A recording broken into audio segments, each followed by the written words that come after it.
আজকে হচ্ছে আমার বান্ধবীর বিয়ে, সেই সাথে আমার ছোট বোনের বিয়ে।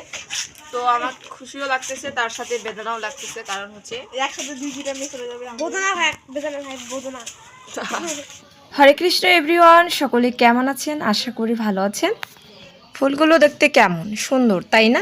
গায়ে হলুদের জন্য এই হলুদ ফুলগুলোকে আনা হয়েছে। তো যাই হোক, দেখতে দেখতে বোনের বিয়ে চলেই এলো। শাখা পলা মানেই জীবনটাকে অন্যরকম নিজেকে সাজানো। মেয়েদের জীবন একটা কি অদ্ভুত, তাই না?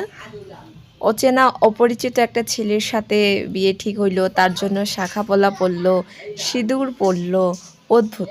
তার সাথে সারাটা জীবন কাটিয়ে দেওয়া। শাখা পরলে অদ্ভুত এক অনুভূতি জাগে মনে। পরিশেষে শাখা পরে এখন শুধু আশীর্বাদ করবে। তো আমার ছোট্ট বোনটাকে সবাই আশীর্বাদ করবেন যেন দাম্পত্য জীবনে সুখী হতে পারে এবং সুন্দরভাবে সবার সাথে মিশে সুখে সংসার করতে পারে।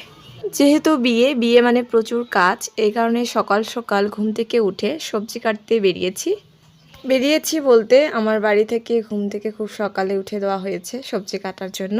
বিয়ে মানেই প্রচুর কাজ, নানা কাজে ব্যস্ত সবাই, এই কারণে এক একজনের কাজ এক একজনকে করার লাগে।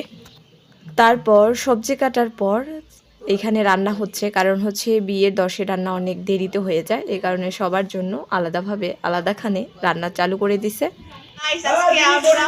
একদিক দিয়ে যেমন খুশি, একদিক দিয়ে দুঃখ আছে, কারণ মাসির সাথে এতদিনে কাটানো মুহূর্তগুলো এক নিমিষে শেষ হয়ে যাবে আজকে পড়তে। তাদের বাড়িতে যাওয়া সম্পূর্ণ কাজ শেষ করার পর চলে এলাম মণ্ডপের কাজ কালকে রাত 1টা-2টা পর্যন্ত করা হয়েছিল, কারণ মণ্ডপের কাজ তো বিয়ের কয়েকদিন আগে করা যায় না, এ কারণে বিয়ের একদিন আগে করা হয়েছিল এবং অনেকটা রাত পর্যন্ত।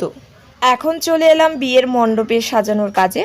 আসলে বিয়ের লগ্ন 8টায় হওয়ার কারণে এই কারণে সকাল সকাল সাজানো হচ্ছে, নয়তো সবাই নানান কাজে ব্যস্ত থাকতে পারে, আর এগুলো তো আর সবাইকে দিয়ে হয় না, যারা পারে তারাই তো করতে পারে। এই হচ্ছে ফাইনাল হালকা মণ্ডপের আলপনা আঁকানোর শেষ ডিজাইন। আসলে বিভিন্ন রকম কাজে ব্যস্ত থাকার কারণে সম্পূর্ণ ভিডিও করতে পারতেছি না, আর সব ভিডিও করা সম্ভবও হচ্ছে না। প্রথমত বলছিলাম যে বোনের 8টায় লগ্ন হওয়ার কারণে শেষমেশ বিকাল চলে এসেছে আশীর্বাদী করতে। তো আজকে এ পর্যন্ত। সকলে সুস্থ থাকবেন, ভালো থাকবেন এবং পরের ব্লগটি দেখার জন্য আমার পাশে থাকবেন।